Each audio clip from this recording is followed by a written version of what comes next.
ബ്രാവോടെ പാണ്ടയിലടിച്ചൊരു നാടൻ വരാൽ. ഇതാണ് നമ്മൾ ഉപയോഗിച്ച ഫ്രോഗ്, ബ്രാവോടെ പാണ്ട.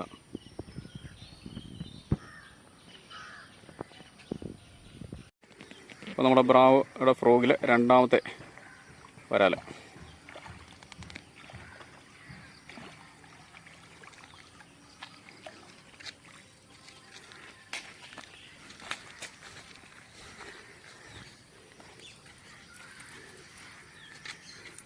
നമ്മുടെ ഫൈൻഡർ എന്ന് പറഞ്ഞ പുതിയ ഫ്രോഗിൽ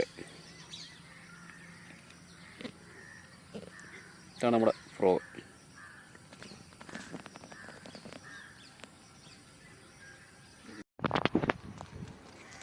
അപ്പോൾ നമ്മുടെ മൂന്നാമത്തെ വരാൽ നമ്മുടെ ബ്രാവോടെ ഹമ്മറിൽ അടിച്ചേക്കുന്ന വരാൽ.